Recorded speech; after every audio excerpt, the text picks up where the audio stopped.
Bueno, hay encuestas de último momento, ¿no? Han estado encuestando a la ciudadanía.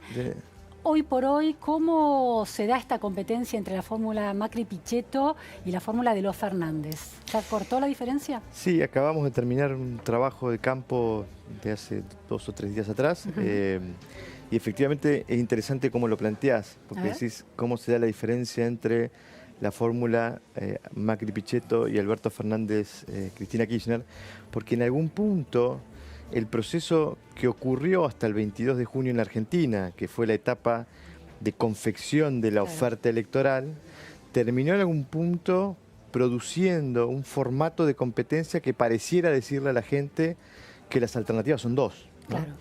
Y creo que esto explica por qué estamos viendo un proceso de polarización de la escena electoral, en donde estos dos espacios se están concentrando ya casi el 80% en términos de intención de voto.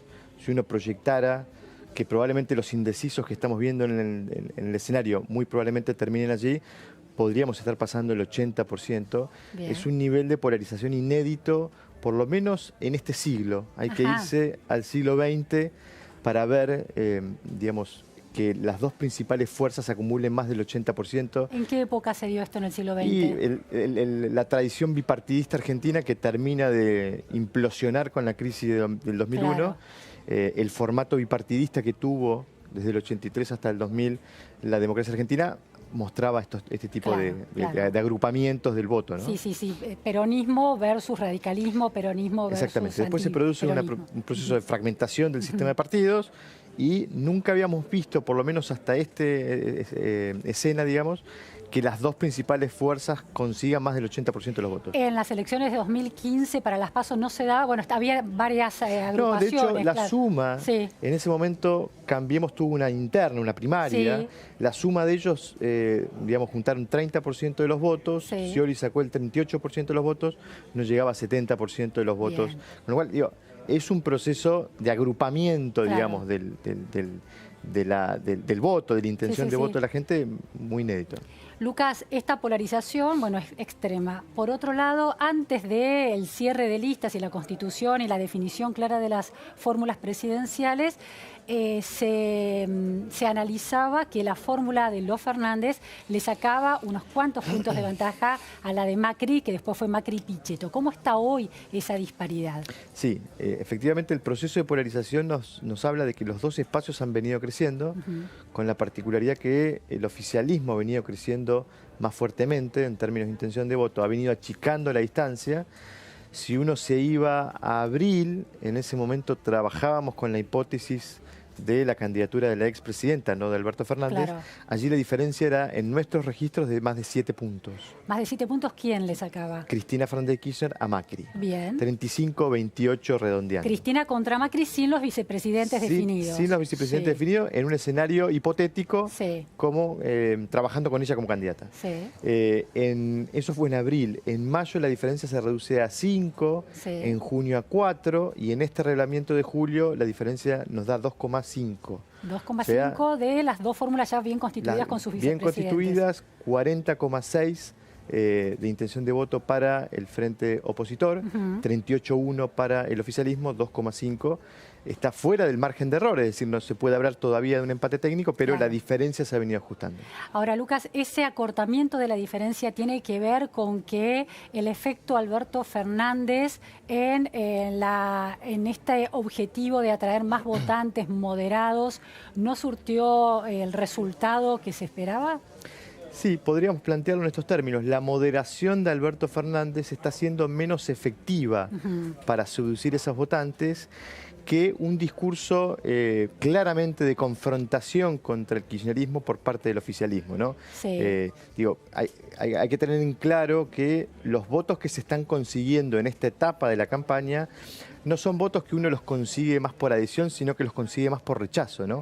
Por rechazo a lo otro. La deselección del otro. Probablemente en esa etapa de la campaña electoral, un discurso como el que está sosteniendo el gobierno, haciendo foco en la figura de la expresidenta y foco en, si se quiere, la pertenencia kirchnerista, digamos, de la oferta opositora, está surtiendo efecto, sobre todo en un electorado que sigue siendo refractario a la idea de Sí, que sí. el kirchnerismo vuelva a gobernar la Argentina. ¿Pero le alcanzaría a la fórmula oficialista ese discurso de confrontación con el kirchnerismo y de destacar que eso es kirchnerismo más allá de la presunta moderación? ¿Le alcanzaría si la situación económica, me refiero al dólar, ¿no? Una cierta estabilidad que ahora está, bueno, se está quebrando de vuelta o está subiendo unos centavos y una baja de la inflación en algunos decimales? ¿También aporta a ese acortamiento de la distancia? Sí, sí, porque en algún punto vuelve cada vez menos ineficaz el discurso económico por parte del frente opositor. Claro.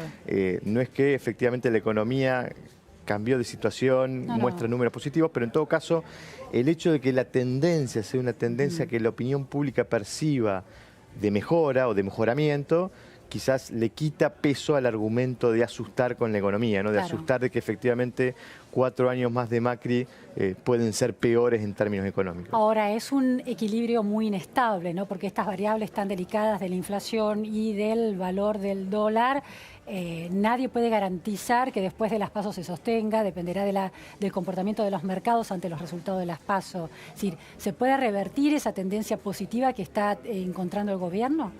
¿Revertir en el sentido que se deteriore? Se deteriore, sí, sí, claramente el resultado de la primaria es una instancia que le va a producir un efecto a la economía. Claro. Probablemente si los resultados se ratifican en términos de las tendencias que venimos viendo y la diferencia es una diferencia, o sea, es derrota para el gobierno, pero en un margen recuperable o revertible, probablemente la economía no sufra tanto la consecuencia. Si la derrota es más amplia de lo que nuestras estimaciones están previendo, posiblemente eso genere alguna inquietud en el mercado y eso probablemente pudiera llegar a deteriorar el proceso de recuperación que se está viendo. En las PASO, ¿cuál es una derrota difícil de remontar para el gobierno? Bueno, son los dos factores a mirar en el resultado de la primaria es cuánto y a qué distancia. Claro, ¿no? exacto. Cuánto saca el que gana y a qué distancia queda el segundo. Claro. Y son dos valores relacionados, digamos, que están vinculados o relacionados. Sí, sí, sí. No es lo mismo perder por 5, 30-35, que perder por 5, 43-38. Claro. Entonces, cuanto más saque el que gane, cuanto más se acerque a la meta del 45, más corta deberá ser la diferencia por parte del segundo para poder presentar el resultado como un resultado revertible. Ha habido análisis en los últimos días, en las últimas semanas, de que el gobierno intenta convertir a esas PASO casi en una primaria y definir la elección efectivamente en la primaria. Que no haya balotaje. ¿Qué chances hay de que ese escenario se dé? Bueno, todavía nosotros no lo estamos viendo como el escenario más probable. Entendemos que todavía terceras, cuartas, quintas fuerzas tienen un volumen que le impediría, digamos, a esa competencia entre los dos polos lograr el 45. Hablamos de Labaña y de Espert, por ejemplo. Exactamente. La duda es, bueno, qué tan parejo puede ser el resultado de la primaria y qué tanto puede influir esa paridad sobre esos votantes que pudieran verse tentados o invitados, digamos, a participar de la pelea principal. Cuanto más estrecha sea la diferencia, es mejor el incentivo para el voto útil o estratégico por parte de esos votantes, que pudieran sentir que su voto realmente puede decidir la elección. Entonces, habrá que ver... Pesan más sus odios que sus amores ahí. Sí, pero además el hecho de sentir que como la diferencia es corta, cada voto cuenta y cada decisión individual puede ser una decisión que colabore con un triunfo o con una derrota. Es interesante que, digo, habitualmente cuando hablamos de voto útil o voto estratégico estamos hablando de un voto de segunda preferencia. Es decir, uno abandona su primer preferencia identidad, en tal caso, para ir a una segunda preferencia. Evitar que el otro gane. No es tanto que quiero que gane mi candidato. A ese punto iba. Habitualmente el voto de segunda preferencia, cuando uno migra y abandona su primer preferencia, no es un voto de adhesión, sino es un voto de rechazo. O sea, uno trata de evitar el triunfo de. O sea, vota al candidato A para que no gane el B o vota al candidato B para que no gane el B. Este fenómeno, que pudiera ser un fenómeno que modifique las tendencias respecto de que el escenario se resuelva en una segunda vuelta, bueno, creo que se va a agudizar si el resultado de la primaria muestra mucha paridad. Claro. Claro. Lucas, si vamos a la provincia de Buenos Aires, ¿cómo está el balance entre la fórmula que encabeza la gobernadora Vidal y la fórmula que encabeza Axel Kicillof? Sí, nosotros ahí estamos terminando de procesar un trabajo específico de la provincia de Buenos Aires, todavía no tenemos datos consolidados, sí podemos hablar de lo que veníamos viendo allí. El gobierno venía teniendo una diferencia mayor a 10 puntos con la fórmula opositora en la provincia de Buenos Aires. ¿Quién sacaba la ventaja? La fórmula presidencial, Macri más de 10 puntos abajo de la fórmula opositora en la provincia. Sí. Vidal lograba recortar eso, pero Sí. quedaba a una diferencia en nuestro último registro de 6. En este trabajo Respecto que estamos... de Kicillof. Exactamente. Abajo, 6 abajo. 6 abajo. En este trabajo que estamos terminando de procesar, nos da la impresión que pudiera estar acortándose un poco, sobre todo por lo que vimos en el escenario nacional. Veremos, pero en definitiva creo que la clave para Vidal no solo va a ser generar o atraer algún voto que no necesariamente vaya al oficialismo en la categoría presidencial, es decir, corte de boleta, sino también que va a necesitar que Macri mejore. Claro, necesita porque que empuje también Macri. Que Macri mejore. Quizás esta perspectiva de mejoramiento que estamos viendo en el escenario nacional, producto de una situación económica quizás un poco menos acuciante que hace unos meses atrás, posiblemente ayude o colabore, pero muy probablemente también colabore el protagonismo de Vidal en la campaña, ¿no? Claro. Creo que ya estamos viendo Sí. una gobernadora que está asumiendo un nivel de protagonismo en la campaña. Confrontando, contestando a las críticas. Confrontando, yendo a los medios a dar entrevistas, teniendo presencia en la campaña. Posiblemente eso pueda tener un efecto de ayudarlo a Macri a levantar un poco y para que no sea tanto la diferencia que tenga que recortar Vidal para ser competitiva en la provincia. En 2015, después de las PASO, en la provincia de Buenos Aires no hay balotaje. Entre las PASO y esa única vuelta que en la provincia de Buenos Aires se sumó 1 millón más de votantes, que la mayoría fueron a votar por María Eugenia Vidal. Para el gobierno es clave que esa cantidad de votantes se movilice ya en las PASO. Sí, yo creo que ahí la estrategia del gobierno apunta a dos objetivos en la primaria. En primer lugar, adelantar el voto útil. O sea, decirle a los votantes de terceras, cuartas, quinta fuerza que apoyen al oficialismo. Claro. ¿Y cómo logra eso? Bueno, básicamente con esta estrategia de susto, de espanto, de decir puede ganar el kirchnerismo, puede volver Cristina Fernández de Kirchner. Creo que eso explica un poco el discurso que está teniendo el oficialismo, haciendo mucho foco en la oposición. Es para movilizar a la gente en las PASO, Exactamente. esa es clave. Y el otro objetivo es alta participación. ¿Por qué? Bueno, a ver, hay dos segmentos del electorado que no están obligados a participar. Los menores de 16 a 18 y los mayores de 70. Claro. En el caso de los mayores de 70, que posiblemente no tengan interés e incentivo en participar en una elección que no define nada, bueno, uno debería suponer que allí, en función de lo que estamos viendo en indicadores de opinión pública, la tendencia es altamente favorable al gobierno. Claro, el votante adulto mayor vota por Cambiemos, ¿no? Son segmentos en donde el gobierno saca 30 y hasta 40 puntos de ventaja respecto del frente opositor. Probablemente una alta participación de esa porción del electorado sea útil para el gobierno. Y en el caso de los jóvenes la tendencia es distinta. Claro. Allí la participación que hemos visto en elecciones anteriores es más o menos del 50%. O sea, de ese más de 1 millón de votantes jóvenes entre 16 y 18 participan el 50%. Habrá que ver qué nivel de participación hay. En ese caso el gobierno eso lo vería como un elemento negativo porque claramente allí en el segmento más joven es donde más dificultades tiene el gobierno. Claro, cuando Cristina Fernández de Kirchner se presentó para las legislativas como senadora, el voto joven votó a Cristina Fernández de Kirchner, ¿no? En la provincia de Buenos Aires.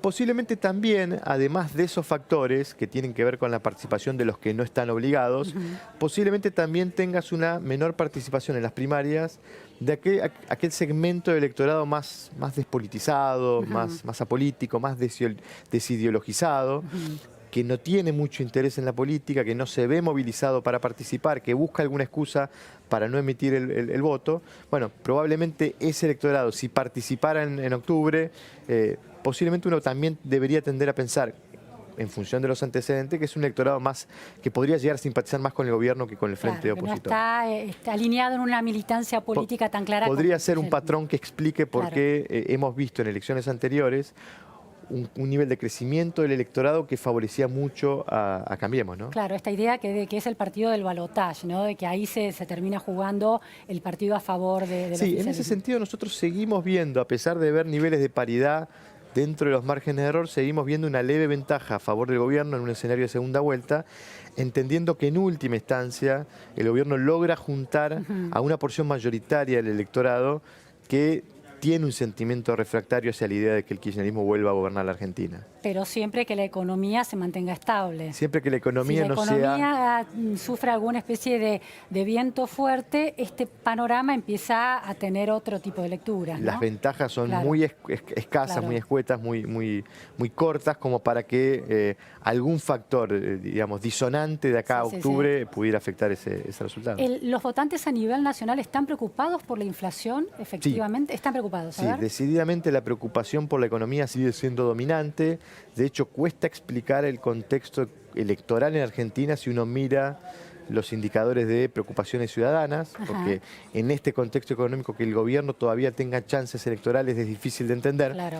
Allí quizás la aclaración que hay que hacer es que cuando uno empieza a indagar en esa gente respecto de las responsabilidades, hay todavía una buena porción del electorado que responsabiliza a la gestión anterior por los problemas económicos actuales. Entonces, siendo la figura de la expresidenta protagonista de la fórmula opositora, esto le da ciertamente una ventaja al gobierno para enfrentar el desafío electoral en este contexto económico. Probablemente si la oferta opositora estuviera mucho más diferenciada de la figura de la expresidenta. Claro, de la gestión anterior, del legado. Del legado de la gestión anterior, y sin la expresidenta como protagonista de esa oferta, sería un escenario mucho más difícil para el gobierno porque el contexto económico sigue siendo un contexto que genera mucha preocupación en la gente. Claro, es decir que de alguna manera esa estrategia que pareció tan brillante por parte del kirchnerismo de dejarla a un costado a la expresidenta y convertirla en vicepresidenta e inclusive dejarla a un costado en la campaña porque ella va recorriendo el territorio, pero más hablando de su libro que haciendo la campaña política tradicional,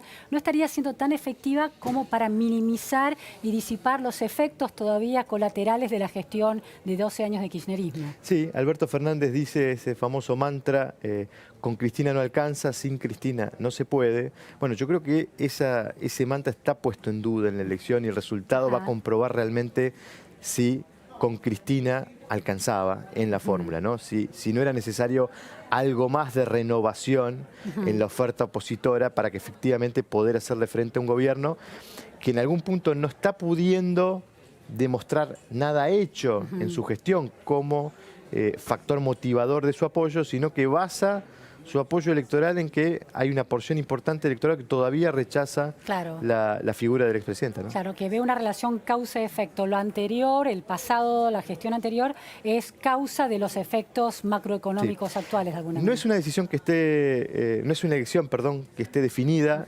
Desconocemos todavía cuál puede ser el resultado. Muchos factores van a intervenir de acá al momento de definición electoral. Lo que queda claro, y un poco digamos para graficar cuáles son las tendencias de un lado y del otro, es que uno pudiera encontrar ya las conclusiones al resultado. Es decir, fuera cual fuera el resultado, uno pudiera ya tener cuál es la conclusión que explica ese resultado. Si el oficialismo finalmente se levanta con el triunfo, probablemente podamos sostener como conclusión que incluso en este contexto económico la presencia de Cristina Fernández de Kirchner fue determinante en el resultado electoral. Si el frente opositor triunfa, podríamos sostener como conclusión que a pesar de estar Cristina Fernández de Kirchner en la oferta electoral, era difícil que un oficialismo pudiera ganar en este contexto económico, ¿no? La economía y la presencia de Cristina todavía persistente en el escenario seguramente van a ser dos factores que expliquen el resultado electoral. Claro. Ahora, también si de perder el frente opositor, ¿no se puede atribuir también esa derrota a que el efecto Alberto Fernández no fue creíble? Sí, claro. Sí. ¿Y Cristina Fernández de Kirchner no gana oxígeno político con esa explicación? Quiero decir, el que pierde es Alberto Fernández y no ella, que tenía un buen caudal de votos y confrontada contra Mauricio Macri hace unos meses le sacaba mayor diferencia. Sí, probablemente sea un argumento posible para ese sector para explicar, digamos, una nueva derrota. No nos olvidemos que es un sector político que viene enfrentando 3 derrotas consecutivas, ¿no? Y en algún punto, digo, probablemente si el frente opositor no logra alzarse con el triunfo, la carga de la responsabilidad del resultado va a caer sobre todo sobre Alberto Fernández, ¿no? Muchísimas gracias, Lucas, por este análisis tan preciso. Seguiremos pensando las elecciones hasta las PASO y más adelante. Muchas gracias. Nos vamos a un corte en la repregunta Noticias a Fondo. No se vayan. Vamos a intentar entender cómo es vivir al extremo y también correr riesgos, inclusive